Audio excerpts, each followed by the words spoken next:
Assalamualaikum warahmatullahi wabarakatuh. Saya Vita Fahriani, NIM 1218040. Saya akan menjelaskan tema dari kelompok 3, yaitu perjanjian nominat dan perjanjian inominat. Yang pertama, perjanjian nominat. Perjanjian nominat adalah, atau biasa disebut dengan perjanjian bernama, adalah perjanjian yang sudah dikenal di dalam KUH Perdata atau merupakan kontrak-kontrak yang bersifat umum. Jadi, perjanjian nominat itu sudah diatur dan sudah diberi nama oleh pembentuk undang-undang karena perjanjian ini paling banyak digunakan dalam kehidupan sehari-hari. Nah, peraturannya terdapat dalam buku 3 KUH Perdata bab 5 sampai dengan bab 18. Nah, yang termasuk dalam perjanjian nominat adalah jual beli, tawar menawar, tukar menukar, sewa menyewa, persekutuan perdata, hibah, penitipan barang, dan lain-lain yang nanti akan dijelaskan pada materi selanjutnya. Nah, adapun unsur-unsur dari perjanjian bernama itu ada 3 unsur, yaitu yang pertama unsur esensialia, merupakan unsur yang harus selalu ada dalam perjanjian atau kontrak. Nah, misalnya harta dan barang. Yang kedua, unsur naturalia. Unsur naturalia ini merupakan unsur perjanjian yang sudah diatur di dalam undang-undang, tetapi pada pelaksanaannya pihak yang terkait dalam perjanjian itu dapat menyimpang dari undang-undang tersebut. Yang ketiga, unsur aksidentalia, yaitu unsur perjanjian yang ditambahkan oleh para pihak yang terkait dengan perjanjian atau kontrak tersebut. Diperlukan 4 syarat. Nah, 4 syarat ini termasuk dalam syarat subjektif dan syarat objektif. Yang pertama, syarat subjektif. Nah, syarat subjektif ini merupakan syarat di mana apabila salah satu syarat ini tidak terpenuhi, maka suatu perjanjian yang dibuat itu dapat dibatalkan. Yang termasuk syarat subjektif merupakan 1. Sepakat. Mereka harus sepakat dalam mengikatkan dirinya. Yang kedua, cakap untuk membuat suatu perjanjian. Selanjutnya ada syarat objektif. Syarat objektif itu merupakan syarat di mana apabila salah satu dari syarat tersebut tidak terpenuhi, maka perjanjian itu batal demi hukum. Yang kedua yaitu perjanjian inominat. Perjanjian inominat itu atau biasa disebut juga dengan perjanjian tidak bernama, merupakan suatu perjanjian yang timbul, tumbuh, dan berkembang dalam praktik dan di luar KUH Perdata, yang artinya bahwa perjanjian inominat ini berlaku terhadap peraturan yang bersifat khusus, sebagaimana yang tercantum di dalam berbagai peraturan perundang-undangan dan buku 3 KUH Perdata. Nah, timbulnya perjanjian ini karena adanya asas kebebasan berkontrak, sebagaimana yang tercantum dalam pasal 1338 ayat 1 KUH Perdata sebagai akibat dari sistem terbuka atau open system yang dianut hukum perjanjian dalam KUH Perdata. Nah, keseluruhan kaidah hukum yang mengatur hubungan hukum antara subjek hukum yang satu dengan subjek hukum yang lain dalam hubungannya dengan perjanjian inominat berdasarkan kata sepakat untuk menimbulkan akibat hukum. Selanjutnya ada unsur-unsur dalam perjanjian inominat, antara lain yang pertama adanya kaidah hukum. Kaidah hukum ini dapat dibedakan menjadi 2 macam, yaitu kaidah hukum kontrak inominat tertulis dan kaidah hukum kontrak inominat tidak tertulis. Yang kedua, adanya subjek hukum. Subjek hukum ini merupakan pendukung hak dan kewajiban. Subjek hukum ini dalam kontrak inominat adalah debitur dan kreditur, badan pelaksana dengan badan usaha atau usaha tetap, pengguna jasa, dan penyedia jasa. Kemudian adanya objek hukum. Nah, objek hukum ini berkaitan dengan objek prestasi. Pokok prestasi dalam perjanjian inominat tergantung pada jenis perjanjian yang dibuat oleh para pihak. Yang keempat, adanya kata sepakat. Nah, kata sepakat ini lazim disebut juga dengan konsensus. Kata sepakat ini merupakan penyesuaian pernyataan kehendak para pihak tentang substansi dan objek kontrak. Yang kelima, adanya akibat hukum. Akibat hukum yang berkaitan dengan timbulnya hak dan kewajiban dari para pihak.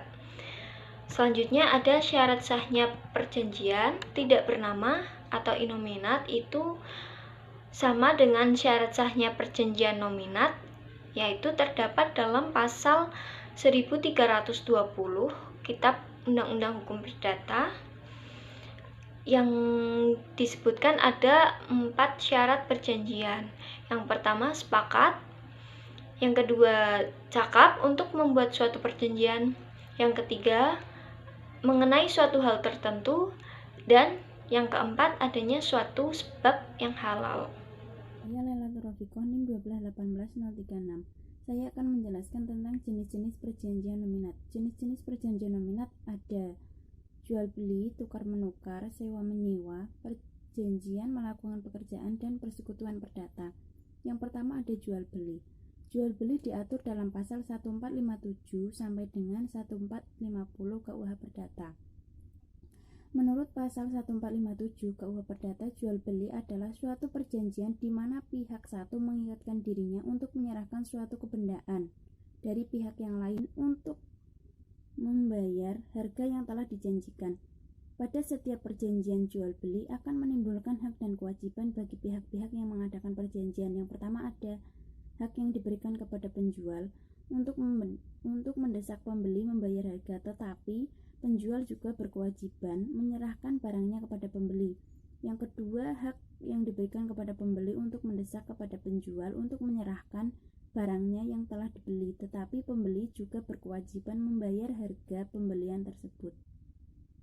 Proses terjadinya jual beli dalam pasal 1458 KUH Perdata. Yang pertama, apabila kedua belah pihak telah sepakat mengenai harga dan barang, walaupun barang tersebut belum diserahkan dan harganya pun belum dibayar. Dan yang kedua, jual beli yang memakai masa percobaan dianggap terjadi untuk sementara sejak disetujuinya perjanjian jual beli. Secara demikian, penjual terus terikat, sedangkan pembeli baru terikat kalau jangka waktu percobaan itu telah lewat dan telah dinyatakan setuju. Dan yang ketiga, sejak diterima uang muka dalam pembelian dengan pembayaran uang muka. Jenis yang kedua ada tukar menukar. Tukar menukar diatur dalam pasal 1541 sampai dengan pasal 1546 KUH Perdata. Menurut pasal 1541 KUH Perdata, perjanjian tukar menukar adalah suatu persetujuan di mana kedua belah pihak mengikatkan dirinya untuk saling memberikan suatu barang secara timbal balik sebagai suatu ganti barang lainnya. Adapun unsur-unsur perjanjian tukar menukar, yang pertama, adanya subjek hukum pihak pertama dan kedua. Dan yang kedua, adanya kesepakatan dari subjek hukum. Yang ketiga, adanya objek, yaitu barang bergerak maupun barang yang tidak bergerak. Jenis perjanjian yang ketiga ada sewa menyewa. Sewa menyewa diatur dalam pasal 1548 sampai dengan pasal 1600 KUH Perdata. Nah, menurut pasal 1548 KUH Perdata, sewa menyewa adalah suatu persetujuan dengan mana pihak yang satu mengikatkan dirinya untuk memberikan kenikmatan suatu barang kepada pihak lain selama waktu tertentu dengan pembayaran suatu barang yang disanggupi oleh pihak yang terakhir. Unsur-unsur yang tercantum dalam perjanjian sewa menyewa, yang pertama adanya pihak yang menyewakan dan pihak penyewa. Yang kedua, adanya konsensus antara kedua belah pihak, adanya objek sewa menyewa, adanya kewajiban dari pihak yang menyewakan untuk menyerahkan kenikmatan kepada pihak penyewa atas suatu benda. Dan yang kelima, adanya kewajiban dari pihak penyewa untuk menyerahkan uang pembayaran kepada pihak yang menyewakan. Nama saya Ana Meliana, NIM 1218033. Di sini saya akan menjelaskan mengenai perjanjian melakukan pekerjaan. Perjanjian untuk melakukan pekerjaan diatur dalam bab 7A pasal 1601 sampai 1617 BW 3 kali menurut Undang-Undang Perjanjian. Untuk melakukan pekerjaan ada 3 macam, yaitu yang pertama, perjanjian untuk melaksanakan jasa-jasa tertentu. Dalam perjanjian ini, satu pihak yang menghendaki dari pihak lawannya dilakukannya untuk suatu pekerjaan untuk mencapai suatu tujuan, untuk mana ia bersedia membayar upah, sedangkan dengarkan dilakukan untuk mencapai tujuan tersebut sama sekali terserah kepada pihak lawan tersebut. Biasanya pihak lawan ini adalah seorang ahli dalam melakukan pekerjaan tersebut, dan biasanya ia juga memasang tarif untuk jasanya itu. Upah ini disebut honorarium. Misalnya, hubungan antara seorang pasien dengan seorang dokter yang diminta jasanya untuk menyembuhkan penyakit. Selain itu, hubungan antara klien dengan seorang pejabat pembuat akta tanah atau PPAT untuk diminta dibuatkan akta jual beli tanah. Kemudian yang kedua, perjanjian kerja atau perburuan. Perjanjian kerja atau perburuan ini melibatkan seorang buruh dengan seorang majikan yang ditandai dengan ciri-ciri adanya suatu upah tertentu yang diperjanjikan dan adanya suatu hubungan di peratas. Saya Kofifa Indarwati, NIM 1218039 akan melanjutkan materi dari teman saya, yaitu jenis perjanjian inominat. Perjanjian inominat adalah kontrak yang timbul dan hidup dalam masyarakat, dan kontrak ini belum dikenal pada saat KUH Perdata diundangkan. Jenis-jenis dari perjanjian inominat antara lain perjanjian sewa guna usaha, perjanjian anjak piutang, modal ventura, dan waralaba. Yang pertama, perjanjian sewa guna usaha atau leasing. Dalam Peraturan Menteri Keuangan Nomor 84/PMK 012/2006 tentang perusahaan pembiayaan. Dalam pasal 1 huruf C disebutkan bahwa yang dimaksud dengan sewa guna usaha adalah kegiatan pembiayaan dalam bentuk penyediaan barang modal baik secara sewa guna usaha dengan hak opsi atau finance lease, maupun sewa guna usaha tanpa hak opsi atau operating lease untuk digunakan oleh penyewa guna usaha atau leasing selama jangka waktu tertentu berdasarkan pembayaran secara angsuran. Nah, dalam perjanjian leasing haruslah memuat hal-hal sebagai berikut. Yang pertama, jenis transaksi leasing. Kedua, nama dan alamat masing-masing pihak. Yang ketiga, nama, jenis, tipe, dan lokasi penggunaan barang modal. Yang keempat, harga perolehan nilai pembiayaan leasing, asuran pokok pembiayaan, imbalan jasa leasing, nilai sisa, simpanan jaminan, dan ketentuan asuransi barang modal yang di-lease. Yang kelima, masa leasing. Ketentuan mengenai pengakhiran leasing yang dipercepat. Penetapan kerugian yang harus ditanggung lease dalam hal barang modal yang di-lease dengan hak opsi hilang, rusak, atau tidak berfungsi karena sebab apapun, dan tanggung jawab para pihak atas modal yang dileasingkan. Kemudian jenis-jenis leasing dibagi menjadi dua. Yang pertama, financial lease merupakan perjanjian antara lessor dengan leasing, di mana yang pertama, lessor atas permintaan leasing akan membiayai pembiayaan pengadaan barang untuk digunakan leasing. Yang kedua, lessor akan menerima pembayaran berkala dari leasing. Yang ketiga, leasing akan menanggung resiko ekonomi atas barang di samping biaya pemeliharaan dan lain-lain. Yang keempat, leasing pada akhir periode mempunyai hak opsi untuk membeli barang tersebut dengan nilai sisa yang telah diperjanjikan atau memperpanjang masa lease dengan kewajiban pembayaran berkala yang jauh lebih rendah.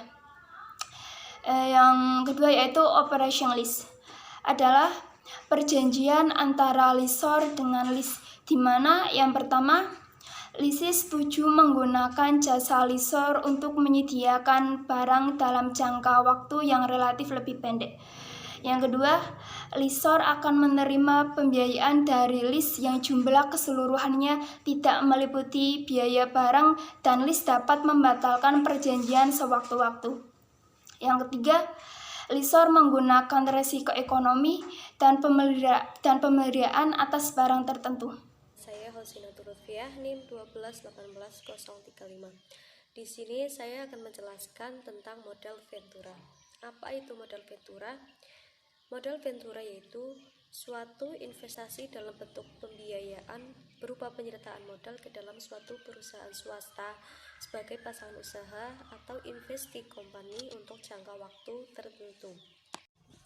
Nah, investasi modal Ventura ini biasanya memiliki risiko yang tinggi, namun memberikan imbal hasil yang tinggi pula. Kapasitas Ventura atau dalam bahasa asing biasa disebut venture capitalist atau VC adalah seorang investor yang berinvestasi pada perusahaan modal Ventura. Selanjutnya, dana Ventura ini mengelola dana investasi dari pihak ketiga atau investor yang tujuan utamanya untuk melakukan investasi pada perusahaan yang memiliki perusahaan terbuka ataupun guna memperoleh modal pinjaman dari perbankan. Investasi modal Ventura ini dapat juga mencakup pemberian bantuan manajerial dan teknikal. Penyertaan modal yang dilakukan oleh modal Ventura ini kebanyakan dilakukan terhadap perusahaan-perusahaan yang baru berdiri, sehingga belum memiliki suatu riwayat operasional yang dapat menjadi catatan guna memperoleh suatu pinjaman. Sebagai bentuk kewirausahaan, pemilik modal Ventura biasanya memiliki hak suara sebagai penentu arah kebijakan perusahaan sesuai dengan jumlah saham yang dimilikinya. Dengan demikian, dapat dipahami bahwa modal Ventura merupakan pembiayaan yang berisiko tinggi. Keputusan ini dibuat dengan berbagai pertimbangan tentunya dan sesuai pula dengan maksud dan tujuan didirikannya perusahaan modal Ventura, yaitu melakukan penanaman modal dalam suatu usaha yang mengandung risiko tinggi, baik dalam hal penyertaan modal dalam bentuk pinjaman. Selanjutnya, saya akan menjelaskan tentang waralaba. Apa itu waralaba? Pengertian waralaba menurut pasal 1 Peraturan Pemerintah Nomor 42 Tahun 2007 tentang waralaba menyebutkan bahwa waralaba adalah hak khusus yang dimiliki oleh orang perseorangan atau badan usaha terhadap sistem bisnis dengan ciri khas usaha dalam rangka memasarkan barang dan atau jasa yang telah terbukti berhasil dan dapat dimanfaatkan dan atau digunakan oleh pihak lain berdasarkan perjanjian waralaba. Berdasarkan pasal 3 Peraturan Pemerintah Nomor 42 Tahun 2007 tentang waralaba, bahwa kriteria bisnis waralaba harus memenuhi kriteria sebagai berikut. Yang pertama, memiliki ciri khas usaha dibanding usaha lain. Yang kedua, terbukti sudah memberikan keuntungan. Yang ketiga, memiliki standar atas pelayanan dan barang dan atau jasa yang ditawarkan yang dibuat secara tertulis sesuai dengan standar operasional prosedur atau SOP. Yang keempat, mudah diajarkan dan diaplikasikan, artinya mudah dilaksanakan sehingga penerima waralaba yang belum memiliki pengalaman mengenai usaha sejenis dapat melaksanakannya dengan baik sesuai dengan bimbingan dari pemberi waralaba. Yang kelima, adanya dukungan yang berkesinambungan dari pemberi waralaba, baik bimbingan operasional, pelatihan, dan promosi. Dan yang terakhir, memiliki hak kekayaan intelektual yang telah terdaftar di Direktur Jenderal Hak Kekayaan Intelektual.